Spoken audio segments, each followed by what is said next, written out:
뉴스쇼 화요일의 코너입니다. 라디오 재판정.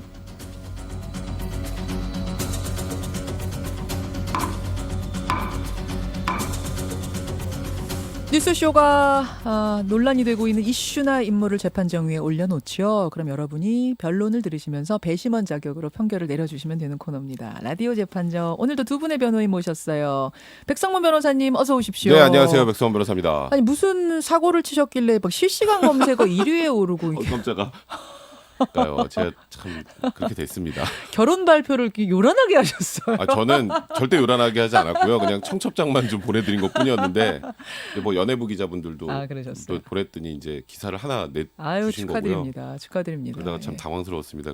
YTN 앵커 분과 결혼한다는 소식 때문에 하여튼 지난주에 떠들썩했던 백성문 변호사 와 계시고 조수진 변호사 어서 오세요. 네, 안녕하세요. 조수진 변호사입니다. 백 변호사님 축하드려요. 고맙습니다. 고맙습니다. 아직 좀 남았죠? 좀 남았죠. 남았죠. 네.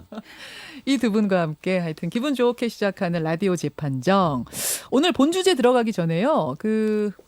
한 주간 뉴스 중에 좀 법률적으로 궁금한 걸 살짝 좀 짚고 가는 코너 속의 코너를 하나 좀 해보면 어떨까 싶어요. 네.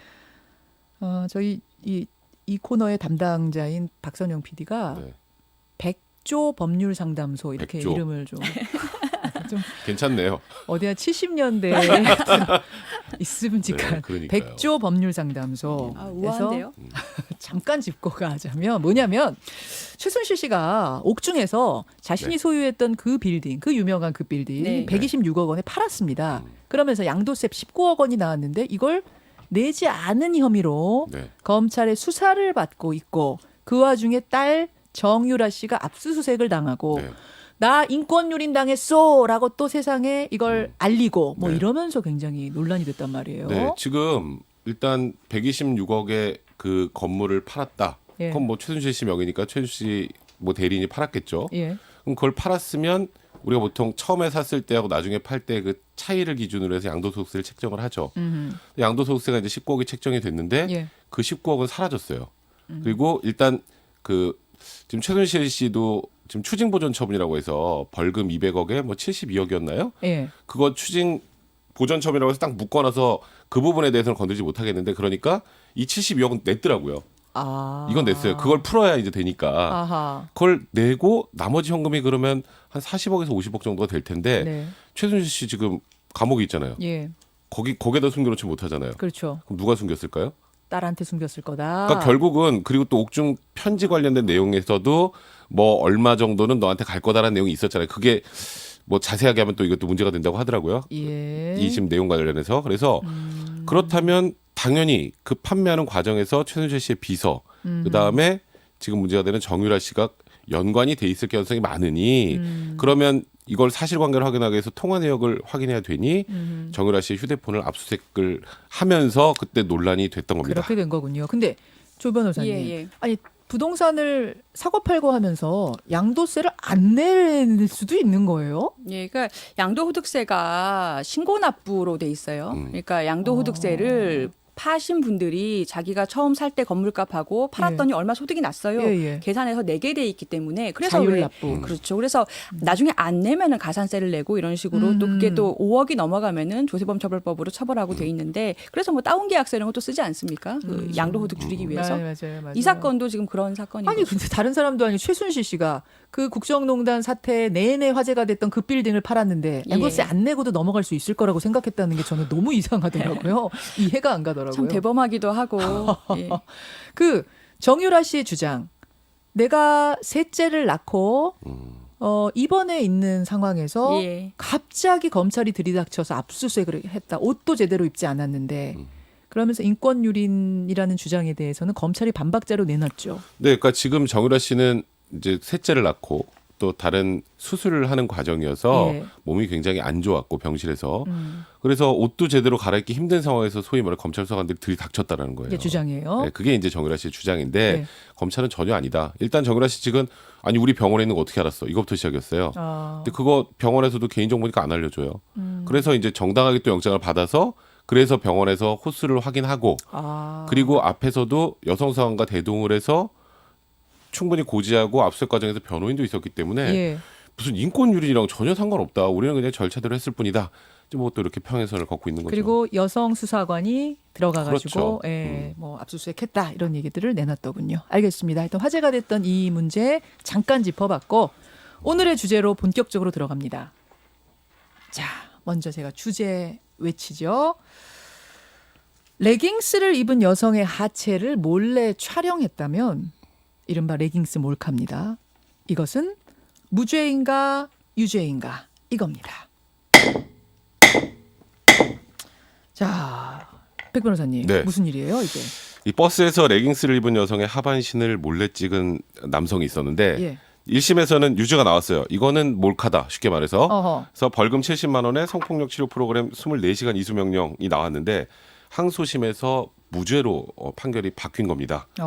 그 이유를 제가 그 재판부 설명 그대로 좀 읽어드려야 될 것 같은데요. 예. 피해자가 입고 있던 레깅스는 비슷한 연령대 여성들에게 운동복을 넘어 일상복으로 이용되고 있고 피해자 역시 레깅스를 입고 대중교통을 이용 중이었다. 레깅스를 입은 젊은 여성이라고 해서 성적 욕망의 대상이라 할 수 없다.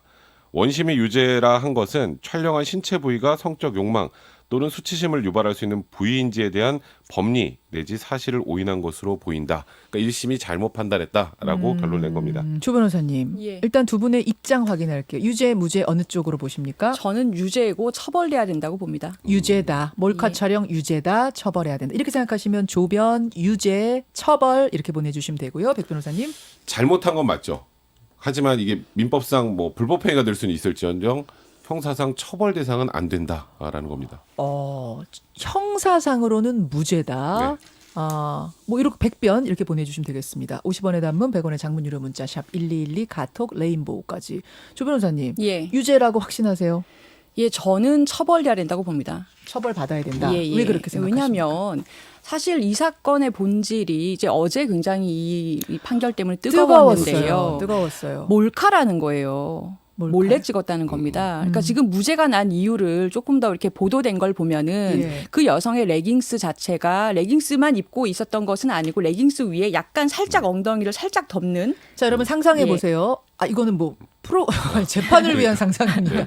음란한 상상 말고 레깅스라고 운동할 때 여성들 운동화에다 요새 많이 입고 그렇죠. 다녀요. 뭐 딱 뭐 붙는 그 타이즈 같이 타이즈 생긴 같이 생긴 바지 말씀드리는 그거를 겁니다. 입고 그 위에다가는 좀 헐렁한 그 레이어드라고 티셔츠 같은 하죠. 걸 입어서 엉덩이는 사실 가렸다. 예. 이런 차림을 이제 생각하시면 됩니다. 예, 그래서 이제 8초 정도 동영상으로 그 여성의 뒷모습을 찍은 거예요. 동영상. 예, 그래서 사실은 나오는 부위가 뭐 목이나 손목, 발목 정도밖에 드러난 부위가 없다. 그래서 이것이 뭐 성적인 수치심을 일으키는 부위라고 볼 수 없다. 이게 지금 판례의 입장인데 사진은 어디부터 어디까지가 하체가 담긴 거예요? 그러니까 뒷모습 전체를 찍었다고 합니다. 뒷모습 그러니까 목에서부터 다리까지를 8초 정도 찍은 훑었구나. 거죠. 그렇죠. 8초니까 훑었군요. 네. 그런데 이 사건의 본질은 여러분 몰카라는 거예요. 아니 남의 신체 부위를 몰래 왜 찍습니까? 그러니까 사실은 이게 레깅스를 입은 사람을 찍으면 죄가 되고 아니고의 문제가 아니라 네. 오리털 파카를 입고 있든 가죽 잠바를 입고 있든 남성이든 여성이든. 예, 남성이 또는 여성이 다른 이성을 어떠한 성적인 욕망을 가지고 찍지 않으면 찍을 수가 없겠죠. 남의 신체를 왜 수치심을 느끼게 찍느냐는 거예요. 그러니까 그 여성이 아마 이제 신고를 했거나 아니면은 문제 제기를 했으니까 이 남성이 잡혔겠죠? 적발이 됐겠죠? 그렇다면 그 여성은 분명히 성적인 수치심을 느꼈던 거고 예. 몰카 자체를 처벌하기 위해서 성폭력 특별법을 만들었는데 판사님이 볼 때 레깅스는 일상복이니까 처벌하지 않는다? 이건 좀 문제가 있습니다. 자, 이렇게 네. 생각하시는 분이 있는가 조 하면. 변호사님은 이게 몰카냐 아니냐가 중요하다고 하셨는데요. 예. 몰카냐 아니냐가 중요한 게 아니라 성범죄이냐 성범죄가 아니냐가 더 중요한 거예요. 지금 이 사건은 좀 전에 말씀하셨던 것처럼 성폭력 범죄 처벌하는 특례법에 규정이 되는 성범죄입니다. 그렇죠? 근데 과연 어디까지 그러면 성범죄로 인정할 것인가로 생각을 해야 돼요. 예. 예를 들어서 지금 제가 정면에 있는 조수진 변호사를 몰래 이렇게 탁 찍었어요. 지금 얼굴. 예. 이것도 몰카죠. 몰래 찍었으면. 그죠? 몰카죠. 예. 근데 이렇게 찍으면 죄가 될까요? 기분 나쁘다고 하면 죄 되는 거 아니에요? 안 됩니다. 초상권 침해는 죄가 안 돼요. 그건 민사상 손해배상 청구의 대상일 뿐이고 그러면 어느 정도까지 찍어야 이게 성범죄인가? 그러니까 지금 형사와 민사를 헷갈리면 안 된다 네, 그 그렇죠. 말씀이신 거예요. 그러니까 잘했다는 뜻이 아니에요. 예. 제가 몰래 이렇게 막 쓱 이렇게 김현정 거를 어깨 같은 데 살짝 찍었어요. 예. 예. 이거는 성범죄일 거 아닐까요? 기분이 나쁘다 그러면은 처벌 받아야 될 것 같은데. 그러니까 기분이 나쁘다고 처벌하는 건 그거는 과거 조선시대로 가셔야 되고요. 지금은 아 이게 몰래 찍어요? 왜 그러니까 이제 떳떳하게 찍어요? 그거는 잘못한 거죠. 몰래 찍는 건 잘못한 거지만 잘못했지만 성범죄로 처벌하느냐의 문제이기 때문에 그래서 보통 이제 여름에 피서철 되면 예. 뭐 해수욕장에서 수영복 몰카 이건 100% 이거는 성범죄가 됩니다. 그러니까 이거는 거의 노출의 정도가 평상복이냐 심하니까. 아니냐를 가지고 그럼 기준을 봅니까? 아니, 그러니까 어떻게 하냐면요. 예. 또 평상복이냐 아니냐만 가지고 판단하지 않고 예. 이 지금 찍었던 사람이 예. 소위 보통 이제 신체 부위 중에 성적 수치심을 불러일으킨 부위들이 좀 보통 일반적으로 생각하는 부위들이 있잖아요. 예. 거기를 확대해서 찍었거나 확대 찍었을 때는 보통 되는 경우가 있습니다. 근데 이번 사안 같은 경우에는 그건 다시 말씀드리지만 잘했다가 아니라 여성의 뒷모습을 찍은 거고 네. 여성이 출근할 때 입는 옷이에요. 예. 그러니까 말 그대로 그냥 옷 입고 있는 것을 찍은 것이니까. 자, 그럼 그 기준을 가지고 논의를 해야 된다 그 그렇죠. 말씀이신 이게 거고. 성범죄냐 성범죄냐 백 아니냐로 변호사님은 생각해야죠. 성적 수치심을 느끼는 부위를 또 찍었느냐 여기가 중요한 기준선으로 잡아야지. 안 그러면은 너무나 이 사람 저 사람 다 처벌해야 되는 이런 상황이 발생할 수 있다. 애매모호하다. 네, 그 맞습니다. 말씀하시는 거예요, 조 변호사님. 예. 좋은 말씀 해주셨는데 저도 비슷하게 출발하는데 저는 이걸 유죄라고 보는 이유가 예. 판사가 그 어떤 여성의 옷차림을 판단하는 결론이 나서는 안 돼요. 그러니까 결과적으로 레깅스가 성적인 욕망을 불러일으키는 그런 옷차림이냐를 판단하는 식으로 그래서 유죄냐 무죄냐로 가면 안 된다는 거죠. 그러니까 지금 어떠한 옷차림 자체가 이 몰카 범죄에 의해서 보호가 되느냐에 대해서 예. 판례 중에서 보면 어떤 여학생의 발만 굉장히 여러 번 찍은 남학생을 네. 이 몰카죄로 처벌한 예가 있었습니다. 아. 그런데 어떤 판사님은 볼 때 발은 성적인 대상이 아니다.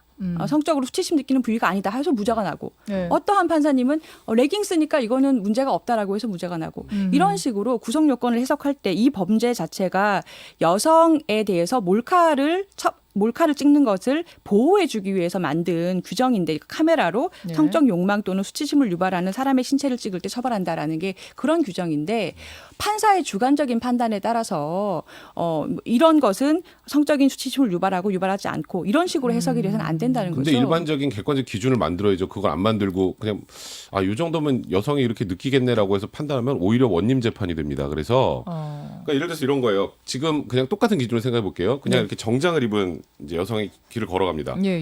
근데 그걸 뒤에서 이렇게 찍었어요. 예. 이게 성범죄일까 아닐까요? 조 변호사님 어떻게 생각하세요?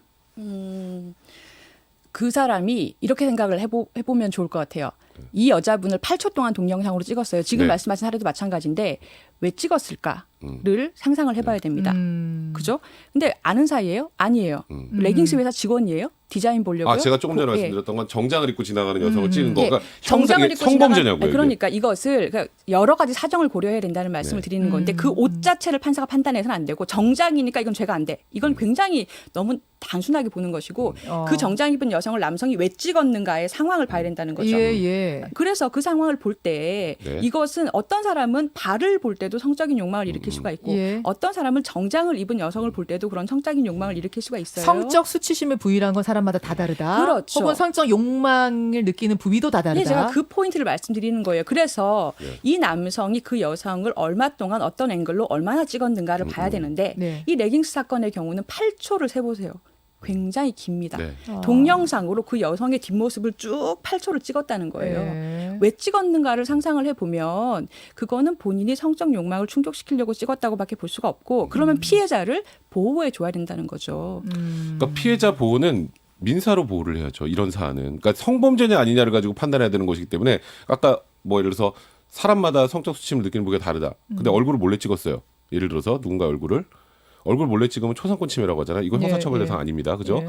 그러니까 결국 이 주제의 핵심은 어디까지가 몰래 찍은 카메라로 성범죄가 되는지를 판단해야 되니까 그러면 그냥 일상복을 입고 있는 여성을 찍는 건 그건 네. 사실 이 안에 포함되기 어렵잖아요. 근데 그러니까 성범죄라는 그 기준 맞아. 형사 기준 네. 성범죄냐 아니냐인데 조 변호사님은 그 정도라도 충분히 성범죄 의도가 있다라고 보신다는 거거든요. 그래서 제가 아까 여쭤본 예. 게 그럼 제가 뭐 레깅스냐 아니냐로 예, 판단하는 예. 것보다 정장을 입은 그 뒷모습 아니면 아까 오리털 파카 얘기하셨잖아요. 예. 오리털 파카 입은 여성의 뒷모습을 찍어서 이게 성범죄인가요? 그러니까 기준을 만들어야 되는데 제가 그래서 기준을 어떻게 생각을 하는 거냐면 예, 이번 재판부에서도 예.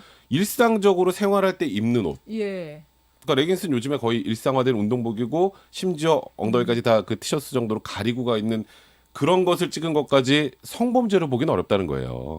그 기준을 만들자는 거지. 그러니까 제가 말씀드렸잖아요. 노출의 정도, 그다음 어느 부위를 확대했는지 이런 것들이 재판부의 기준이 있거든요. 그 기준에 지금 현대 레깅스는 모든 여성들이 편하게 입는 옷 중에 하나이기 때문에 레깅스는 그런 평상복인데 평상복까지 범죄 영역으로 넣어버리면 이 형사처벌의 기준이 너무 느슨해진다. 이 말씀을 백 변호사 이렇게 생각하시면 마지막 보내주시고요. 조 변호사님은 레깅스 정도면 이거 8초나 훑었으면 범죄로 봐야 된다. 민사뿐 아니라 형사처벌도 필요하다 생각하시면 조 변호사 조변 보내주시면 되겠습니다. 생각보다 오늘 뜨겁네요. 요 이야기 레깅스. 자, 집계됐습니까? 아, 됐군요. 오늘 라디오 재판정. 레깅스를 입은 여성을 8초 동안 동영상으로 촬영한 남자. 과연 유죄인가 무죄인가? 우리 뉴스쇼 청취자들의 판단은 61% 대 39%. 누가 이겼을 것 같습니까? 제가 생각보다 많이 나왔네요. 39명. 유죄 주셨습니다. 법원 판단하고 우리 뉴스쇼 청취자 판단이 달라요, 지금. 그렇죠. 법원에서는 무죄 줬어요. 2심에서는. 1심은 유죄, 2심은 무죄. 근데 청취자들은 1심이 맞는 것 같다. 이쪽에 손을 들어주신 건데. 자, 정리 멘트 10초씩. 아니 백 변호사님이 저희가 이 입장을 나눠드린 거잖아요. 그래서 어려운 입장을 맡아주셔가지고 감사합니다. 저는 사실 항소심 무죄 나온 이유도 사실 청취자분들이 정확하게 이해를 좀 해주셨으면 좋겠다는 취지에서 그런 얘기 해본 겁니다. 그러니까 민사와 형사 요 부분에 그렇죠. 성범죄냐 대해서는 아니냐의 좀 문제니까. 생각해볼 주제였어요. 또 레깅스라는 게 이게 평상복이냐 아니냐부터 한번 생각해볼 만한 지점인 것 같아서 오늘 한번 올려봤습니다. 두 분 고맙습니다. 네, 고맙습니다. 네, 감사합니다. 조수진 변호사, 백성문 변호사였습니다. 김현정의 뉴스쇼는 청취자 여러분의 참여로 이루어집니다. 트위터, 페이스북, 레인보우 게시판, 그리고 단문 50원, 장문 100원의 유료 문자 샵 1212, 우물정 1212 통해 참여하실 수 있습니다. 김현정의 뉴스쇼, 여러분과 함께 만듭니다.